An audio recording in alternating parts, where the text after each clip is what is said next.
Dans le cadre du débat d'orientation budgétaire, le gouvernement burkinabé a présenté son document de programmation budgétaire et économique pluriannuelle 2023-2025 à l'Assemblée législative de la transition le jeudi 30 juin 2022 à Ouagadougou. Dans sa présentation du document de programmation pour les 3 prochaines années, le ministère de l'Économie, des Finances et de la Prospective a décliné la situation d'exécution du budget 2022 à fin mars, les priorités et choix stratégiques budgétaires de 2023, les projections budgétaires sur la période 2023-2025 et les risques budgétaires potentiels et mesures d'atténuation.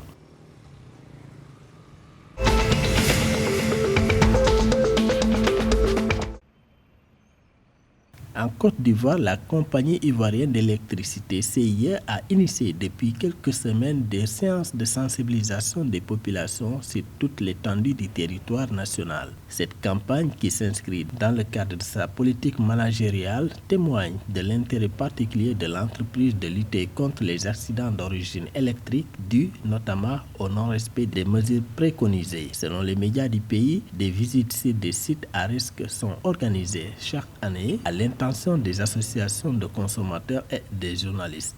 À ce jour, plus de 40 sessions de sensibilisation ont été organisées dans les directions régionales par les responsables prévention et sécurité de la CIE. L'objectif est d'avoir 0 accident d'origine électrique en cette saison des pluies.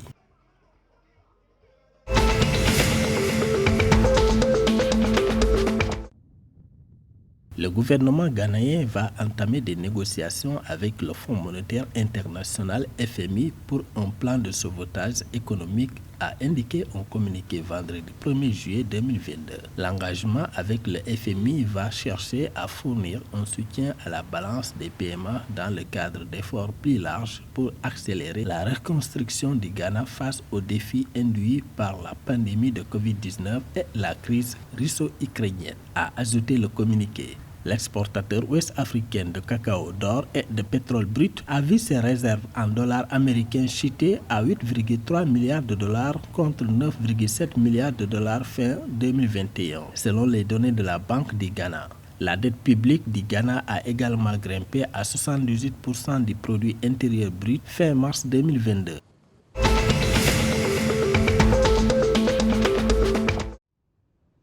En Guinée, le président de la transition a instruit jeudi son gouvernement à prendre des mesures pour mettre fin à une prétendue pénurie de carburant. La prétendue crise liée à la pénurie de carburant dans le pays a été abordée jeudi 30 juin en marge du Conseil des ministres. Dans un communiqué, Mamadi Doumbouya a donné à cet effet des instructions fermes au ministre de la Justice, de la Défense, de la Sécurité et de la Communication de mettre fin dans un bref délai au trafic de carburant sur le marché. Selon le président de la transition, ce trafic mené en complicité avec certains gérants de stations pénalise les citoyens.